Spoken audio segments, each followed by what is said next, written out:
What's up, beautiful people? I'm your host, Doing the Most, and I hope you're having a wonderful day. You see my eyes still healing. I'm here with my man, Terrence. Own NFT project. CryptoZoo.co. It's a really fun game that makes you money.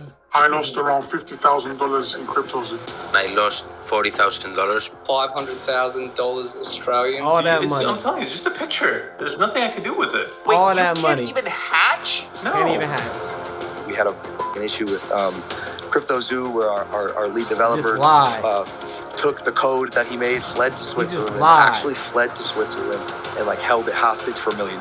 He never paid me anything at all, ever. Eddie promised me 5% tokens and $1 million. He never paid me. Wait a second. Who's Eddie? I thought that all of this was Logan Paul. What's this random guy doing in Logan Paul's project? And who is he? Who is Eddie Ibanez? Who is Eddie? To begin answering the question of who Eddie is, I decided to take a deep dive. I started by looking through all the news articles I could on Eddie, where I found out he graduated from MIT and from there became a data scientist and cybersecurity expert and used that technical background to win a Super Bowl for the Eagles. And there were videos on him too, which all painted him as brilliant and extremely accomplished. Yes, hi, my name's Eddie Ibanez. I'm a father of three, lead developer here at CryptoZoo. As a teenager, he successfully hacked AOL from his bedroom.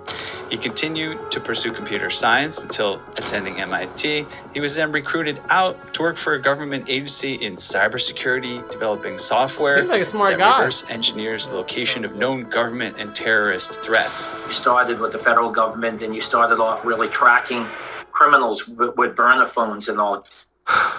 Honestly, after this whole search, I felt more confused than ever. If Eddie's such an amazing guy, why didn't he pay developers? And is he really the puppet master behind CryptoZoo? Or is it someone else? Honestly, I felt like at this point I needed a drink and I needed to ask for help. Coffee, how's it going? Not good. Oh, what happened? Well, I'm confused about this Eddie Ibanez guy.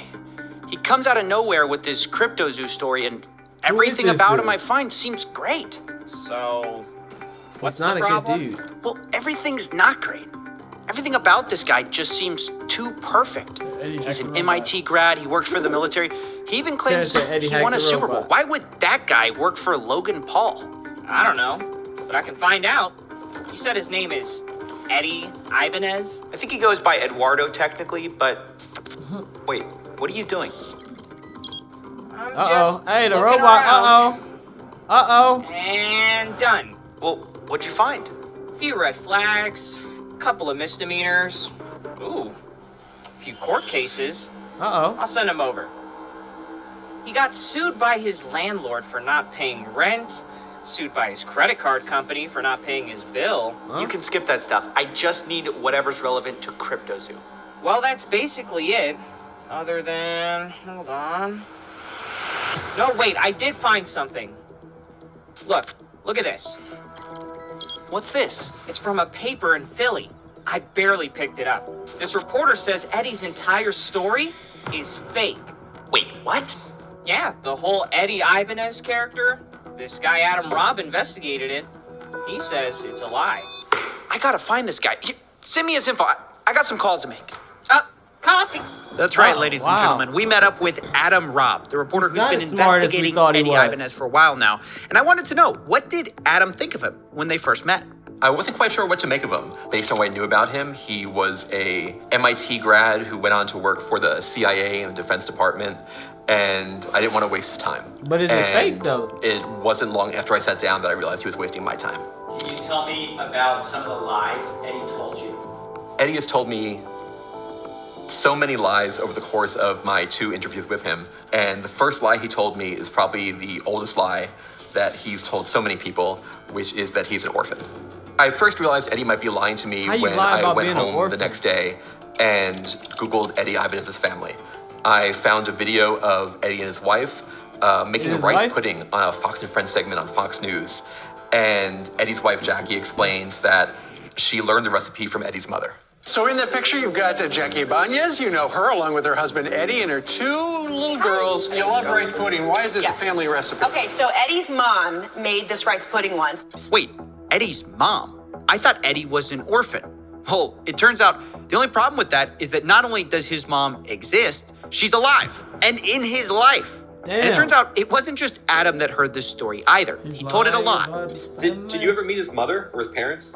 I did meet his mother. Did he ever tell you he was an orphan? Yes. How did he square that with you? So that's why I'm so confused. He told me he was an orphan and all this stuff, but then I meet his mom. He told me he was an orphan and then I met his mother is quite the string of words. But as insane as these lies are, let's be real, it doesn't explain why CryptoZoo failed.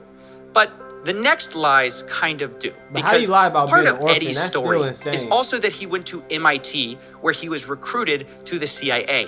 And it's part of why he was so attractive as a lead developer, all the wild experiences that he had had. But it's just not true. I emailed the MIT registrar's office and I asked if Eddie Ibanez attended the school, and they confirmed in absolute terms that he never attended MIT. That's right. The whole orphan to MIT origin story, it wasn't true. And Eddie's whole backstory from here kind of falls apart as well. How could he have been recruited to a government agency out of MIT if he never went to MIT? If this is all seeming crazy to you, you might ask yourself, who would believe all this? And this is where Eddie shines. He kind of had a gift for getting people to believe in the lies he told, especially super rich and powerful people for some reason. Like take, for instance, this story, him winning the Super Bowl for the Philadelphia Eagles. He managed to convince the owner of the New York Yankees that it was true, Barry Klarberg, who completely bought into it without question and told the same story later in a college seminar. Let's jump right into the work that you did for the Philadelphia Eagles, which led to a Super Bowl championship, led to you getting a Super Bowl ring. Yep. Tell us exactly what your job was to do for them and how it worked out. No, sure thing. So first off, they said like, we don't know where to put you, but and then the sports science guy was the one guy. He's like, hey, I got some data. I'm interested. So we took in his data, and then we found out that these players. What happens is it's like a player, as they run around, they get at certain fatigue levels. So if you ever played Street Fighter, the video game, there's like a red bar at the top, and every time you get hit, that red bar goes down until you die, KO, right? So then we're trying to figure out kind of what that is for a player, and on an injury level, right? There's an injury bar that gets knocked down and that gets KO'd. This is insane. He convinced an owner of the Yankees that he won a Super Bowl by turning sports athletes into Street Fighter characters.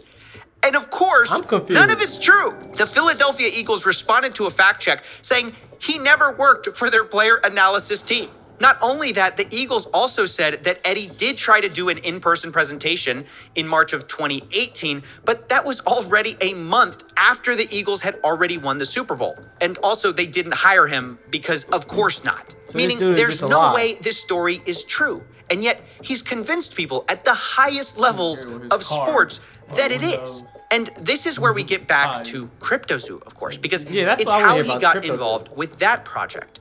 Remember Jeff Levin, Logan's manager, who we spoke to last time? Well, he also spoke to Adam Robb. And when he told him the reasons he liked Eddie, they sounded very familiar. And did he tell you, I guess, kind of like about like working with the NFL? Oh, that kind so of he stuff, lied to them. Yeah, like his time in the CIA and all that. He did. And it was interesting. It was like, this is wild, you know, like, that's pretty cool. But he's humble, and he's not like ever bragging or anything like that. He lied to them. Wait, but he is bragging. He's lying. He literally made it all up. The CIA, NFL stories aren't true. How could that not be bragging? But that's the impression Eddie gave off. But that's not all. Because Eddie didn't just use made-up stories to get in with the CryptoZoo team. He also used his other connections, his real millionaire and billionaire friends that he's managed to gain with all these fake stories. And some of them vouched for him. People like Chris Birch and Todd Morley. And what was the thing that kind of like sold you on Eddie? Was it the fact that like Chris and Todd and people like that kind of like have backed him in the past and like? I just think he's a down-to-earth, cool, humble guy. Okay. Who's been super successful. They're trying to do an agenda, and he's just kind of like, hey, look, I'm super smart in what I know, and I have amazing relationships through the business that I've done. It's incredible. I mean, how does this guy keep getting away with it? Honestly, it's baffling. But I've got to say, up till now, everyone's been fooled sort of fair and square on the same grounds. But I found out CryptoZoo did have an advantage that could have saved them all this trouble the whole time. So a month before the launch of CryptoZoo, I got on the phone with Jeff Levin, Logan Paul's manager. And after he spoke fondly of Eddie and his work, I confronted him about some of Eddie's lies, including how he didn't work for the NFL. Jeff told me he doesn't know much about the NFL, but he knows about the business world. And Chris Birch and Todd Morley vouched for Eddie. And so Jeff and Logan were going to continue working with him. Have you ever verified that anything Eddie said about himself is true? We verified that it's true? Yeah. Yeah, we definitely talk to people. Okay. And his friends and, and people that he said he has relationships with, which we've confirmed them for sure. Okay, because I had trouble with some of that. So they don't know anything about the NFL, this dude. Like saying that, like, no, we've never worked with him, and that kind of thing. But they don't know anything about this dude. But why is he important? Yeah. The comms teams for the Eagles and the Dolphins, and then the that's probably people not true. That he named that he said he worked with. Got it. I don't know necessarily the football stuff. Okay. I don't know why it's important. I have relationships in the football world. Sure. But in the business world, we've definitely, talked to multiple people. Like Todd and Chris, and they backed him. Correct.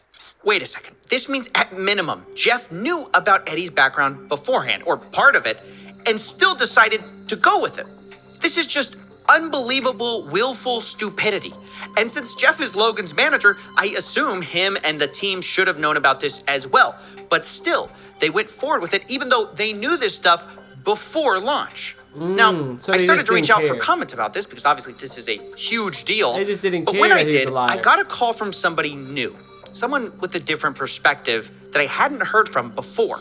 Jake, the Crypto King. He's been involved with some of Logan's projects in the past, like Pokemon, for example. If your He was boy, called the if your boy Collectibles sell you Guru out, a few years ago. Nowadays, he goes by Crypto King, and he's an advisor for the Crypto Zoo project. So let's add him to the conspiracy board.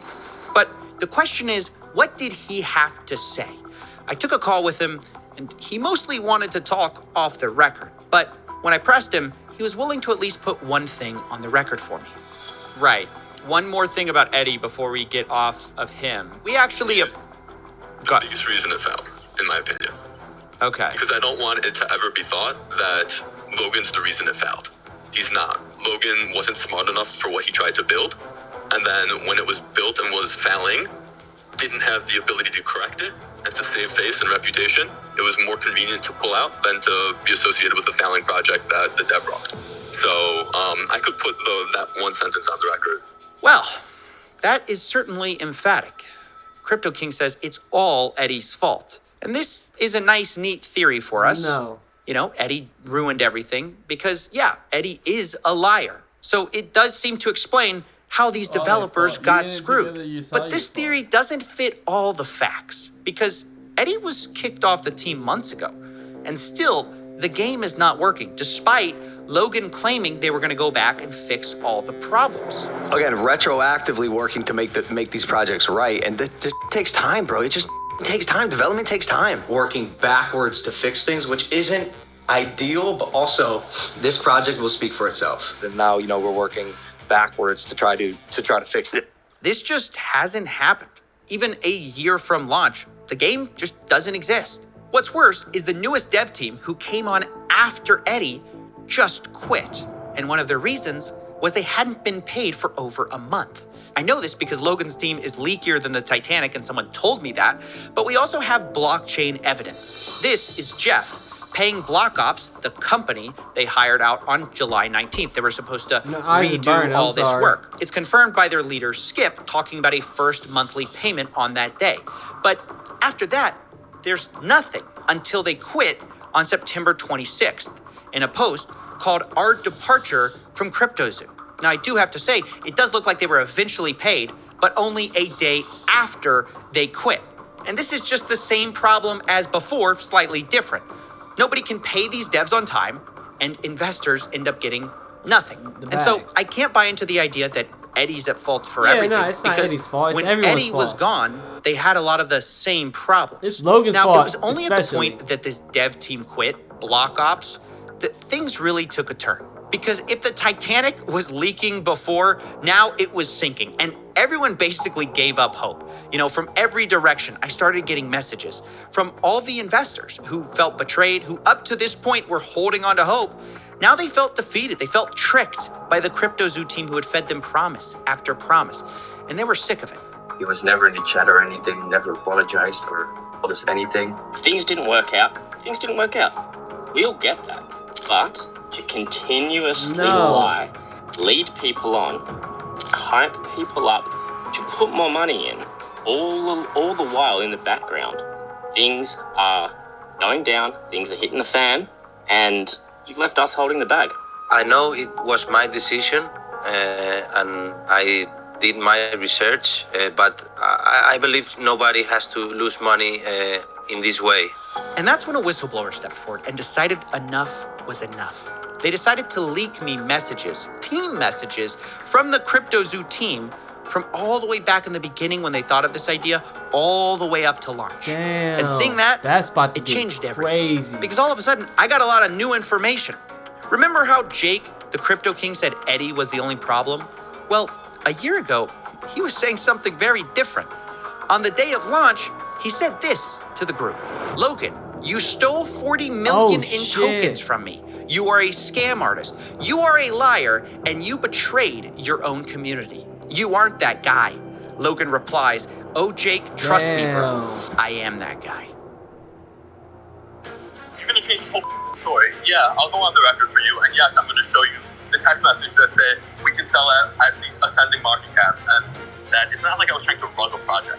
It's like I put $250,000 into a project plus 6 months of time, and the founder never did anything he said he was going to do, and then hired a bunch of devs that didn't do what they were going to do.